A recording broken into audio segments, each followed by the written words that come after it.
Now, the issue of abortion rights lies at the heart of the US presidential elections. There's a separate amendment on abortion rights which is also on the ballot across several states apart from the presidential candidates. Between the tussle for pro-choice and pro-life sides, the outcome of the vote is expected to shape the future of women's identity and reproductive rights. DD India's Shubhendu reports from Miami. These presidential elections are turning out to be one of the most polarized in recent American history. Alongside the vote for the White House, the vote on amendment over the sensitive issue of abortion is also there. The outcome could have significant physical, emotional and social ramification for women in particular and the society in general.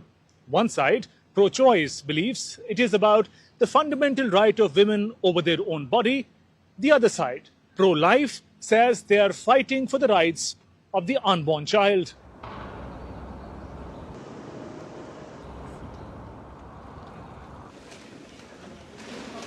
The amendment on abortion or Amendment 4 states that no law shall prohibit, penalize, delay or restrict abortion before viability or when necessary to protect the patient's health as determined by the patient's healthcare provider.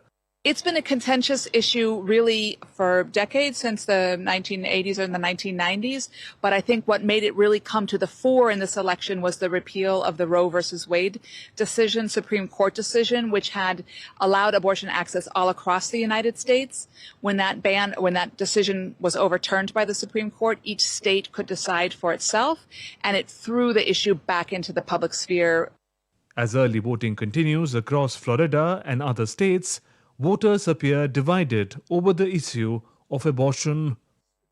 My beliefs line up more with pro-life, and so I'm voting for what most people are not in agreement for, because I do believe that every life deserves to have a chance to speak for themselves. I have family members, mom, sisters, and they should have the right to be able to choose. Whether it's pro or against, it's going to be the voice of the people that come through.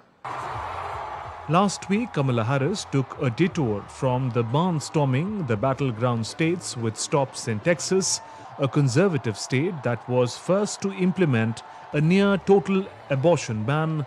Texas hasn't backed a Democratic president since 1976, and Republican Donald Trump is almost certain to win the state's 40 electoral college votes. But Democrats are betting it provided a powerful backdrop for Vice President Harris's vision for abortion rights in the final days before the November 5th elections. With camera person Jay Shankar, Shubhendu Ghosh's report, DD India, Miami, Florida.